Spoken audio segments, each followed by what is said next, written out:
बंगाल में प्रकट हुए श्री मधु पंडित, मधु गोस्वामी।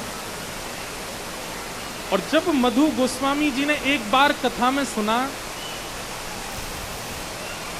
वृंदावनम परित्यज्य पादमेकम न गच्छति।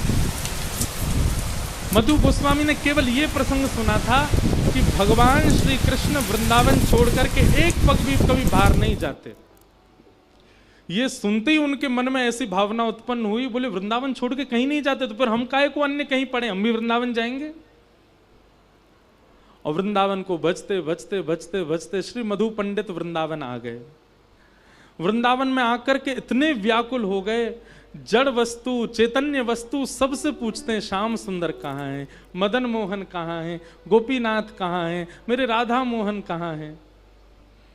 वृक्षों को हृदय से लगा लगा करके, उनको कंठ से लगा लगा करके उनसे पूछते, आप ठाकुर जी को बहुत प्रिय हो, वो सदा कुंजों में ही निवास करते हैं, आप बताओ ना मेरे श्याम सुंदर कहाँ हैं।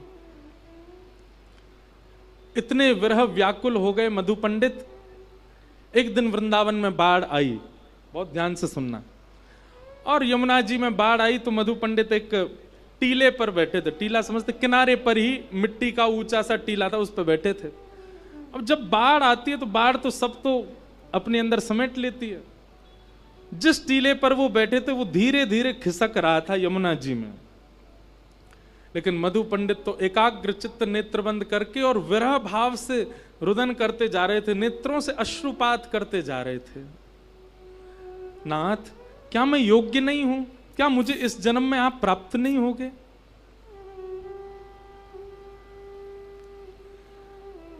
मधु पंडित जी के उस विरह भाव को ठाकुर जी देख तो रहे थे, लेकिन तभी ठाकुर जी की दृष्टि पड़ी कि अरे ये जिस टीला पे बैठे वो धीरे धीरे बह रहा है जमुना जी में। यदि मैं नैकात देर में प्रकट ना भयो तो मधु पंडित बह जाएगो, डूब जाएगो जमुना जी में। ये भावना देखते ही ठाकुर जी से रुका नहीं गया, और इतने में ही एक कुंज लता में साक्षात त्रिभंग लली श्याम सुंदर श्री गोपीनाथ प्रकट हो गए। बोलो गोपीनाथ की। श्री राधा गोपीनाथ प्रकट हो गए, और ऐसे प्रकट नहीं हुए, सचल प्रकट हो गए। और प्रकट होकर के मधु पंडित को जाकर के उन्होंने, वो टीला बह रहा था, वहां से खींच करके उन्होंने बचाया ठाकुर जी ने।